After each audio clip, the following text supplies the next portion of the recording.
मानव इतिहास में सबसे डरावनी चीज क्या हो सकती है? किसी बड़े एस्ट्रॉइड का पृथ्वी से टकरा जाना, एक महामारी जो सब कुछ निगल जाए, या फिर एक ऐसा युद्ध जो धरती और इंसानियत को राख में बदल दे? वेल, जवाब है नहीं। असली डर तो वो है जो वैज्ञानिक हर रोज तब देखते हैं जब वो अपने टेलीस्कोप ब्रह्मांड की तरफ मोड़ते हैं और उन्हें दिखता क्या है? बिल्कुल सन्नाटा, शांति। पर आखिर इंसानियत को इस शांति से डरना क्यों चाहिए? तो समझो, हम रात के आसमान में लाखों तारे देखते हैं। हर एक तारा हमारी तरह के एक सौरमंडल को जन्म देने की क्षमता रखता है। एस्ट्रोनॉमर्स ने अब तक जितने भी ग्रह खोजे हैं उनमें से हजारों ऐसे हैं जहां पानी, ऊर्जा और समय यानी जीवन के तीनों जरूरी तत्व मौजूद हैं। पर एक बात अब तक नहीं बदली, वहां पर कोई नहीं है। ना कोई सिग्नल, ना कोई रोशनी, ना ही कोई हलचल।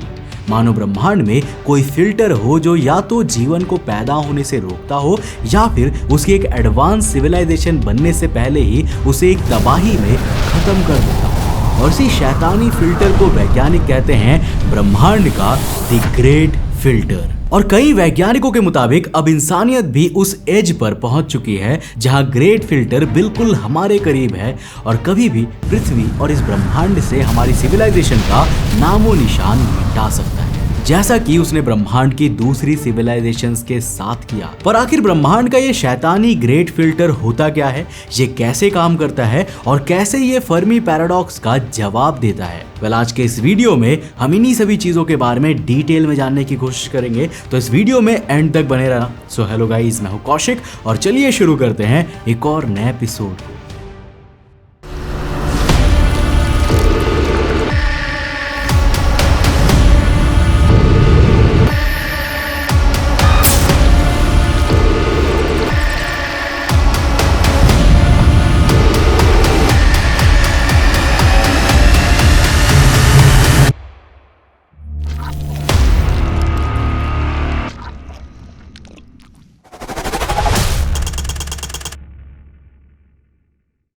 दोस्तों, वीडियो में आगे बढ़ने से पहले जिस तरह आप मेरे साथ YouTube पे जुड़े हुए हो, मैं चाहूंगा कि उसी तरह आप मेरे साथ Instagram पे भी जुड़ जाओ।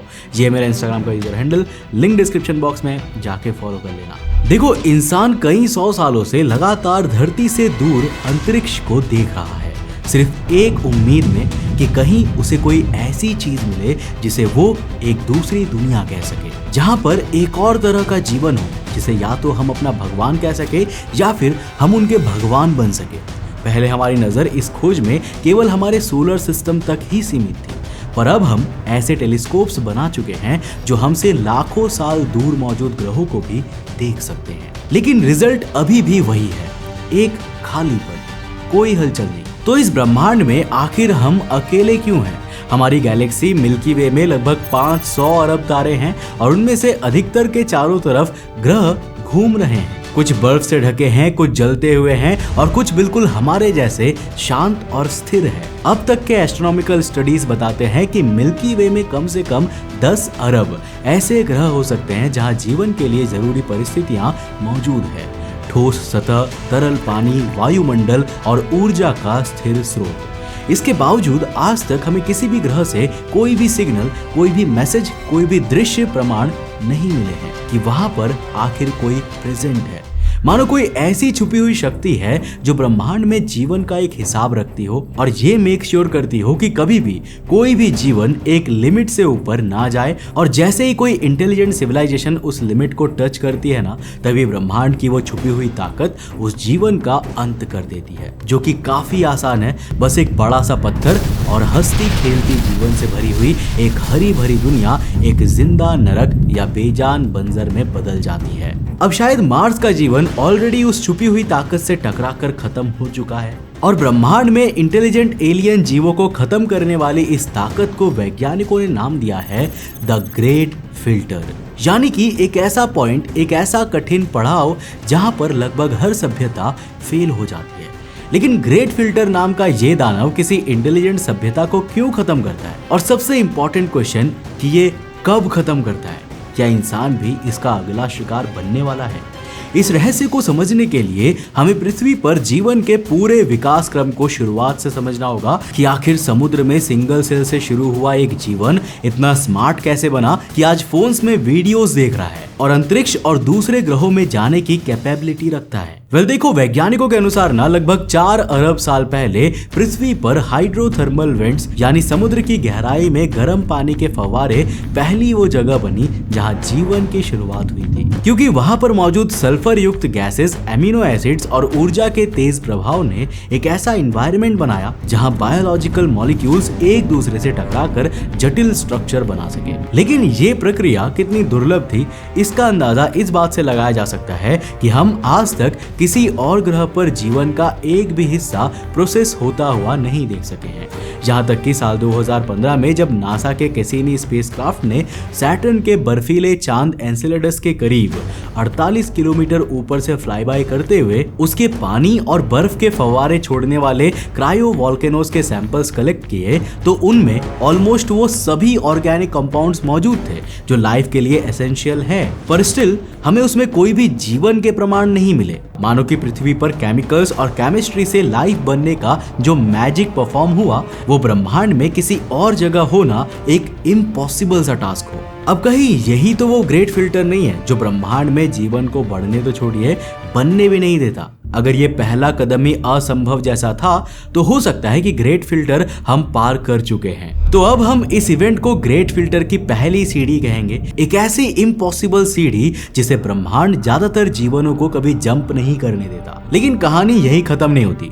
जीवन शुरू होना आसान था या नहीं, ये एक अलग बहस का मुद्दा है, पर असली खेल तो है समुद्र में जन्मे उस सिंगल सेल का एक इंटेलिजेंट डेवलप्ड सिविलाइजेशन बनना। देखो, आज जो भी जंतु, पौधे या इंसान है, उनके शरीर उन कोशिकाओं से बने हैं जिनके अंदर एक खास पावर स्टेशन होता है जिसे माइटोकॉन्ड्रिया कहा जाता है। वैज्ञानिकों का मानना है कि एक प्राचीन कोशिका ने दूसरी कोशिका को अपने अंदर मिला लिया और दोनों ने साथ मिलकर जीवन का एक नया रूप बनाया जो पहले वाले सिंगल सेल लाइफ से और भी ज्यादा कॉम्प्लेक्स और इंटेलिजेंट था। एक ऐसा गठबंधन जो कभी टूटा नहीं। और एक शॉकिंग फैक्ट बताऊं, ये एक रेयर इवेंट था जो बस हो गया, क्योंकि अरबों साल पहले इन सिंगल सेल में बस ये इवेंट एक बार ही हुआ। यानी चाहे ऐसे लाखों या करोड़ों सिंगल सेल प्राणी उस समय समुद्र में मौजूद क्यों ना हो, पर वो कोई दो ही थे जिन्होंने आपस में मिलकर एक 2 सेल के कॉम्पैक्ट सिस्टम को बनाया जिसे हम एंडोसिम्बायोसिस कहते हैं। पूरे जीवन के इतिहास में केवल एक ही ऐसा फ्यूजन जिसमें कॉम्प्लेक्स जीवन का जन्म हुआ था, जिसे हम एवोल्यूशन की पहली सीढ़ी भी मान सकते हैं। इसका मतलब ये भी है कि सिंगल सेल से बहुकोशिकीय जीवन बनना भी एक बेहद दुर्लभ घटना है, जिसे हम ग्रेट फिल्टर की वो दूसरी सीढ़ी भी कह सकते हैं, जिसे पार करना ऑलमोस्ट इम्पॉसिबल है। और ब्रह्मांड इस लेवल तक किसी जीवन को पहुंचने से रोकता है, पर इस पड़ाव को पार करने के बाद ही होता है जीवन का वो रूप जो हम जानते हैं, यानी इंटेलिजेंट जीवन। वैसे इंटेलिजेंस से मेरा मतलब यहाँ प्लेन्स और रॉकेट्स उड़ाने वाले या जंगल काटकर अपना घर बनाने वाले प्राणियों से नहीं है, बल्कि मेरा मतलब है एक सेंस से, एक समझ जो उस जीवित प्राणी को अपने आसपास के एनवायरनमेंट को महसूस करने और सरवाइव करने की कैपेबिलिटी देता है। और अगर इस तरीके से देखा जाए तो आज की पृथ्वी का सारा जीवन ही इस लेवल ऑफ इंटेलिजेंस को शो करता है, चाहे वो कोई पेड़ हो या एक चींटी ही क्यों ना हो। लेकिन इन सब जीवनों के साथ ही शुरू हुआ एक ऐसा जीवन जिनके भी सेम वही सिंगल सेल पूर्वज थे। वो उसी सेम एनवायरनमेंट में रहते हुए एक ऐसे रिवोल्यूशनरी पाथ पर चले जिसने उस एक प्रजाति को इस एवोल्यूशन के टॉप तक पहुंचा दिया, जो प्रजाति है हम इंसान। क्योंकि अगर गौर से देखें ना तो प्रकृति ने इस रास्ते पर बहुत कम ही दांव लगाए हैं। धरती पर करोड़ों प्रजातियां रहती है, पर सिर्फ एक ही ने इंटरनेट बनाया, टेलीस्कोप्स बनाए और ब्रह्मांड को समझने की कोशिश की। क्यों? क्योंकि एक बड़ा दिमाग बनाना ऊर्जा की दृष्टि से एक बहुत ही महंगी इन्वेस्टमेंट है। क्योंकि इंसानी दिमाग सिर्फ 2% शरीर का हिस्सा है, लेकिन ये बॉडी की 20% एनर्जी का यूज करता है अकेले। और इस ऊर्जा का फायदा तभी मिलता है जब सामाजिक ढांचा, तकनीक की जरूरतें और पर्यावरण एकदम अनुकूल हो, जो अक्सर नहीं होते। और शायद इसी वजह से इंटेलिजेंस ही ग्रेट फिल्टर का वो तीसरा हिस्सा है, जहां ब्रह्मांड पूरी कोशिश करता है कि अगर कोई जीवन गलती से उत्पन्न हो भी गया तो वो ग्रेट फिल्टर के इस लेवल तक कभी ना पहुंच पाए। क्योंकि अगर ये इतना आसान होता तो बाकी के ग्रहों पर भी इंसान जैसे इंटेलिजेंट जीव घूमते दिखते, जो कि नहीं होता। यानी कि हम इंसानों के लेवल की इंटेलिजेंस तक आने के बाद भी अगर जीवन बचा हुआ है, जो कि हमारे साथ अभी हो रहा है, तो इसका मतलब सिंपल है, हम ग्रेट फिल्टर के उस आखिरी पड़ाव के काफी करीब है जिसने हमसे पहले इस लेवल तक पहुंचने वाली ब्रह्मांड की दूसरी इंटेलिजेंट सिविलाइजेशंस को ऑलरेडी खत्म कर दिया है। तो दोस्तों ऐसे में सवाल आता है कि क्या हमें इससे डरना चाहिए? और जवाब है शायद हाँ। सोचिए, नासा को एक दिन दूर ब्रह्मांड से कहीं कोई अजीब सा सिग्नल रिसीव होता है, जिसके बाद नासा उस स्टार सिस्टम की ओर एक ह्यूमन मिशन भेजती है ताकि हम वहां जाकर असलियत का पता लगा सके। मान लो आप वो एस्ट्रोनॉट है जो अब उस एलियन ग्रह पर पहला कदम रखने वाले हैं। आप उस ग्रह के वातावरण में नीचे अपने स्पेसक्राफ्ट के जरिए उतरते हैं और वहां आपको पहले एक नदी दिखती है, फिर पेड़ पौधे और फिर एक टूटा फूटा शहर दिखता है।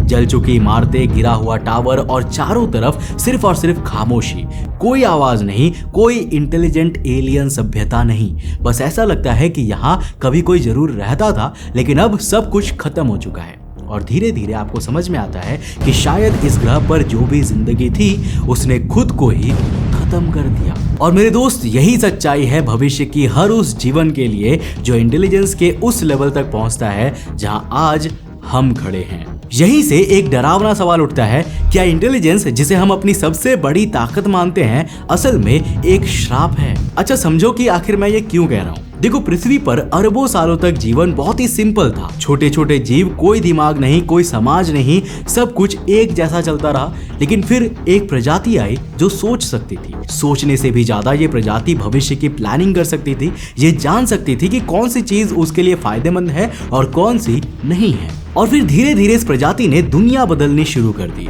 अपने ग्रह को बदलना शुरू कर दिया, अपने आसपास की दूसरी प्रजातियों के जीवन को खत्म करना शुरू कर दिया। मानो ये पृथ्वी और इसमें मौजूद जीवन के भगवान हो गए हो। अब किसी स्पीसीज का इस तरह की हाई लेवल ऑफ अवेयरनेस और सेल्फिशनेस अचीव करना भी इस ब्रह्मांड में किसी इम्पॉसिबल टास्क की तरह ही है, बिल्कुल बिग बैंग थियरी की तरह, जो बस हो गया। क्योंकि वैज्ञानिकों का मानना है कि जिंदगी के लिए पानी और हवा जैसी चीजें तो कई जगह मिल सकती है, लेकिन इंटेलिजेंस ये एक एवोल्यूशन की गलती की तरह होती है। यानी ये तब होती है जब बहुत सारी चीजें एकदम सही वक्त पर घटित होती है। लेकिन जब ऐसा होता है तो उसके साथ बड़े खतरे भी आते हैं, जिनका अंदाजा हमें बाद में होता है। देखो, जब कोई स्पीसीज खुद को समझने लगती है ना, सोचने लगती है कि मैं कौन हूँ, मैं क्यों हूँ, या मैं मर जाऊंगा, तो वहीं से शुरू होता है उसका इनस्टेबिलिटी यानी असंतुलन। और यही सेल्फ अवेयरनेस धीरे धीरे उस प्रजाति को अंदर से तोड़ने लगती है। और दोस्तों, ये भी हमारे इस सवाल का जवाब देता है कि आखिर क्यों हमें अपने जैसे या ज्यादा एडवांस इंटेलिजेंट लाइफ इस ब्रह्मांड में देखने को नहीं मिलती। क्योंकि कोई भी इंटेलिजेंट जीवन या तो इस लेवल तक इंटेलिजेंस हासिल नहीं कर सकता, जो कि इतना रेयर है कि ऑलमोस्ट इम्पॉसिबल कंसीडर करना ही सही रहेगा, या फिर अगर कोई जीवन इस लेवल की इंटेलिजेंस हासिल कर लेता है तो तभी उसके अंत की घंटी बज जाती है और वो प्रजाति ब्रह्मांड से अचानक गायब हो जाती है। यानी ग्रेट फिल्टर का ये तीसरा पड़ाव उसे खत्म कर देता है। अच्छा, इसे समझने के लिए चलो इंसानों के इतिहास को देखते हैं। तो देखो, हम हर नई खोज का इस्तेमाल दो चीजों में करते आए हैं, एक फायदे के लिए और एक तबाही के लिए। आग सीखी, खाना भी बनाया और हथियार भी बनाए, पहिया बनाया, गाड़ी भी बनाई, तो युद्ध टैंक्स भी बनाए। Computer, radar, rocket, nano technology, हर टेक्नोलॉजी एक दो धारी तलवार बन गई। और यहीं से इंटेलिजेंस हमारे खिलाफ काम करने लगती है। जो प्रजाति सोच सकती है वो डर भी सकती है, और जो डर सकती है वो बिना वजह हमला भी कर सकती है। और यही डर उसे बनाने और हथियार उठाने पर मजबूर करता है। और जब एक स्पीसीज अपने जैसे ही दूसरे जीवों को दुश्मन समझने लगती है तो वो धीरे धीरे खुद को ही खत्म करने लग जाती है, जैसा कि आज हर इंसान कर रहा है। असल में इंटेलिजेंस का असली टेस्ट ये नहीं है कि हम क्या सोच सकते हैं, बल्कि ये है कि हम किस बात पर रुक सकते हैं। क्या हम अपने डर को रोक सकते हैं? क्या हम अपने गुस्से को समझ सकते हैं? क्योंकि कभी भी इंटेलिजेंस अकेले नहीं आती, इसके साथ आते हैं ईगो, जेलसी, पावर की चाहत और सबसे खतरनाक एक अकेलापन। इसीलिए आप देखोगे कि जो लोग ज्यादा इंटेलिजेंट होते हैं ना, उनमें ये क्वालिटीज भी साफ साफ दिखाई देती है, जिनके कारण उनके दूसरे लोगों से ज्यादा नहीं बनती, और जिनके साथ बनती भी है वो सही मायने में उस इंसान की नहीं बल्कि अपने फायदे के लिए उसके इंटेलिजेंस और पावर से दोस्ती करते हैं। और इस इंटेलिजेंस को पूरी प्रजाति पर लागू करें तो हम देखते हैं कि जब कोई समाज बहुत तेजी से ग्रो करता है तो वो अपने ही लोगों से कटने लगता है। अमीर गरीब का फर्क बढ़ता है, टेक्नोलॉजी कुछ लोगों तक सीमित हो जाती है और धीरे धीरे समाज एकजुट नहीं रह पाता और एक दूसरे से ही लड़कर अपनी ही प्रजाति का सर्वनाश करने लगता है। एंड शॉकिंगली आज हम ये सब चीजें अपनी दुनिया में देख रहे हैं। हर रोज पूरी दुनिया में एक ऐसा कॉन्फ्लिक्ट पैदा हो रहा है जो हमें न्यूक्लियर वॉर के और करीब ले जाता है। अब सोच कर देखिए, अगर किसी और प्लैनेट पर किसी इंटेलिजेंट एलियन स्पीसीज के साथ भी ऐसा ही हुआ हो तो मान लीजिए कि वहां की स्पीसीज इतनी एडवांस थी कि वो स्पेस में ट्रैवल कर सकती थी या बिना बोले टेलीपैथी से बात कर सकती थी। लेकिन फिर एक दिन उन्होंने सोचना शुरू किया कि हम में से कौन ज्यादा प्योर, ज्यादा सुंदर, ज्यादा बेहतर है, किसका धर्म अच्छा है, कौन ज्यादा अमीर और गरीब है।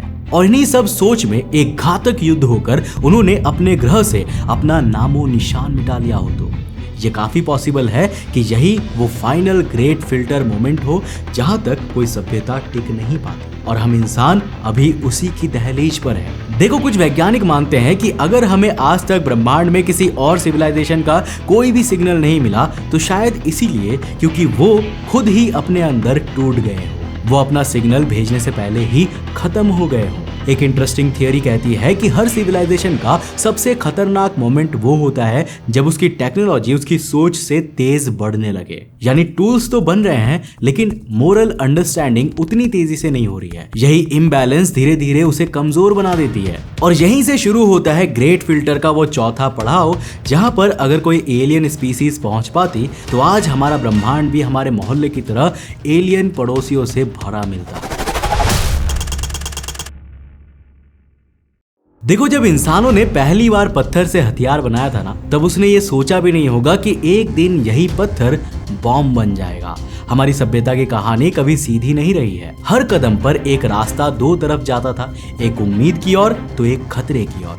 लेकिन आज हम ऐसे मोड़ पर पहुंच चुके हैं जहां खतरा सिर्फ बाहर से नहीं, हमारे खुद के बनाए टूल्स से है। और अगर अब तक हमें ब्रह्मांड के ग्रेट फिल्टर ने नहीं रोका है तो शायद अब वो दूर नहीं है, बल्कि हमारा अंत अपनी ही बनाई क्रिएशंस के हाथों होना लिखा जा चुका है, जिसे हम ग्रेट फिल्टर का आखिरी और इम्पॉसिबल टू क्रॉस पड़ाव मानते हैं। क्योंकि ब्रह्मांड पर हमारी की गई रिसर्च यही कहती है कि इस फिल्टर के आखिरी पड़ाव को अब तक कोई और लाइफ क्रॉस नहीं कर सकी है। तो इस पड़ाव में हमें कई अलग अलग खतरे हैं जो पूरी सभ्यता नष्ट करने के लिए तैयार बैठी है। पहला और सबसे डरावना खतरा है आर्टिफिशियल इंटेलिजेंस। अब ये कोई फिल्म का रोबोट नहीं है, बल्कि हर स्मार्टफोन, लैपटॉप और सर्च इंजन में छुपा हुआ एक दिमाग है जो हर दिन और ज्यादा स्मार्ट होता जा रहा है। आज का एआई सिर्फ सवालों का जवाब नहीं देता, वो चेहरों को पहचान सकता है, भावनाओं को समझ सकता है और यहाँ तक कि अपने आप सीख सकता है। यानी अब ये बस एक टूल नहीं रहा, बल्कि ये एक सोचने वाला सिस्टम बन चुका है। अब आप ही सोचिए, अगर कभी एआई ये डिसाइड कर ले कि इंसान ही इस दुनिया की सबसे बड़ी प्रॉब्लम है, तो उसके लिए सबसे लॉजिकल सोल्यूशन यही होगा कि इंसान को खत्म कर दिया जाए। और एआई के पास ना कोई भावना होती है, ना कोई दया होती है, ना ही कोई पछतावा।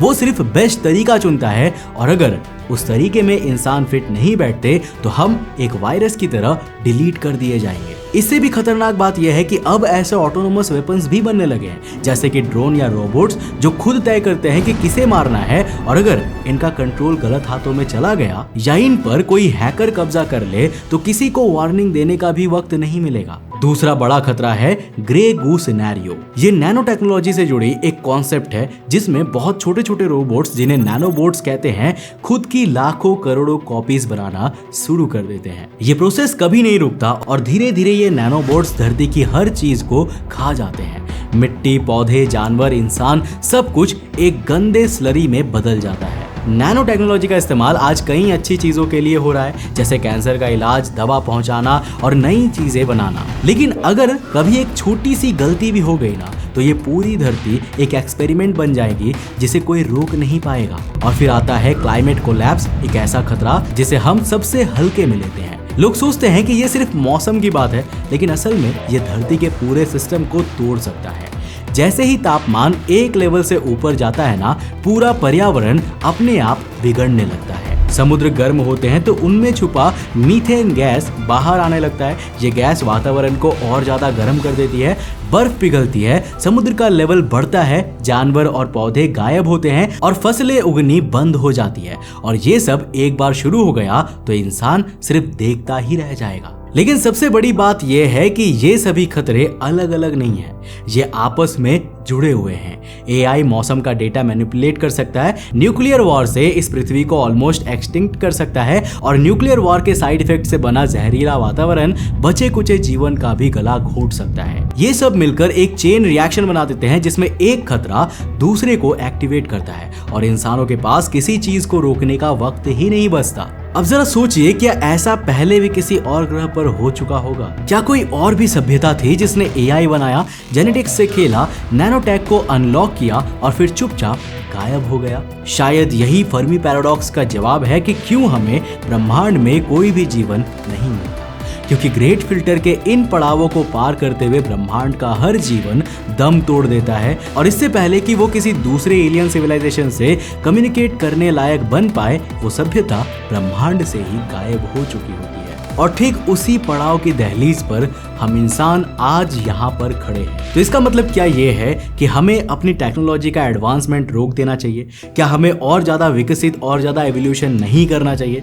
वेल, नहीं, इसका जवाब ये नहीं है। इसका जवाब ये है कि हम आपस में एक यूनाइट सिविलाइजेशन बनकर खुद को डेवलपमेंट की ओर ले जाएं। हम इंसान आपस में भेदभाव को खत्म करें, आपस में बॉर्डर्स को खत्म करें और आपस में मिलकर एक साथ as a human civilisation growth करें। जो क्या आपके हिसाब से पॉसिबल है?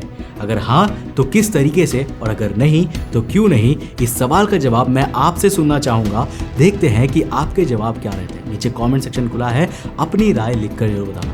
अगर वीडियो पसंद आया और कुछ नया सीखने को मिला तो इस वीडियो को लाइक कर देना और अपने दोस्तों के साथ जरूर शेयर करना। अगर आप नए हो इस चैनल पे तो इस चैनल को सब्सक्राइब करने के साथ साथ नोटिफिकेशन बेल ऑन कर देना। और अगर आपको ये वीडियो पसंद आई ना तो मैं आपको रिकमेंड करूंगा कि आप अगली वीडियो इसे जाकर जरूर देखना, जिसमें हमने बात किया है समुद्र की गहराई में मिले कुछ बहुत ही अजीब से दिखने वाले पत्थरों के बारे में, जो पत्थर नेचर के बनाए हुए एक करिश्मे से कम नहीं है। ये पत्थर देखने में भले ही बहुत ही सिंपल लगे, लेकिन ये ऐसी चीजें कर सकती है जिसकी उम्मीद आप भी नहीं लगा सकते। लेकिन ये पत्थर अब एक बहुत बड़े खतरे में है, और वो खतरा क्या है जानने के लिए इस वीडियो को जाकर देखना बहुत ही इंटरेस्टिंग है। मैं मिलता हूं आपको नेक्स्ट एपिसोड के साथ, तब तक के लिए बाय, जय हिंद।